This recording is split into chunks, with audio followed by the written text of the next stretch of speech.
It is a deep wound. I can hardly move it. If they see me like this, I will ruin everything. Please, fight. Now you have the chance.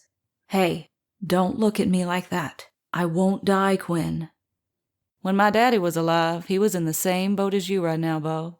People loved him for all that he did, keeping the peace around his city. Now, even though he was an asshole to my mother, he didn't necessarily hit her, but he was still an asshole and flat out selfish. Oh, he just never wanted to spend a whole lot of time with me as he became higher up in the ranks. He was always obsessed with how people viewed him at his workplace, how he would go about his work ethic. He never had much growing up, so that's just the way he is. Lived in poverty his whole life, so there's that. Nina's cat. She was doing research in the back room, right? She might still be in there. Come on, we've got to move.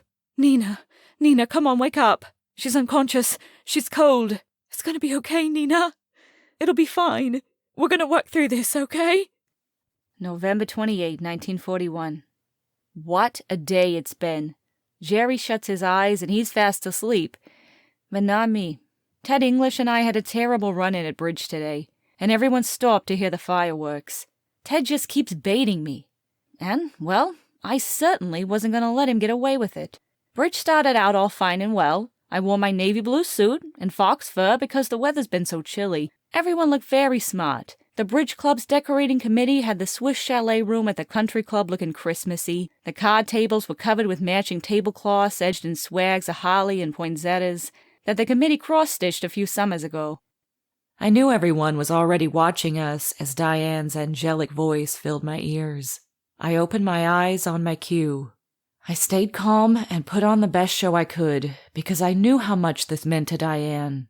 I walked around the keyboard as Diane showed me 1,000,000 times before. The delicious smell hits me as I sing. I stop and slowly turn my head looking.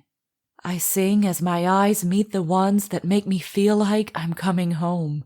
It feels like a heat wave running over every cell in my body, setting me on fire. My heartbeat is suddenly all I can hear as everything slows around me, and all I can see is him. He is breathtaking. I watch him not once leaving his gaze. I saw his eyes flicker with confusion and desire. I knew he wanted me to give in under the pressure of his gaze and look away, but I wasn't going to give him the satisfaction, even if he was my mate. Suddenly I hear Diane's confused voice singing behind me and realize I have missed my cue. I just act like nothing happened and hold his gaze as I start to sing again. He cocks his head to the side and holds my gaze. He softly starts to grin at me. He was so beautiful. Holy shit.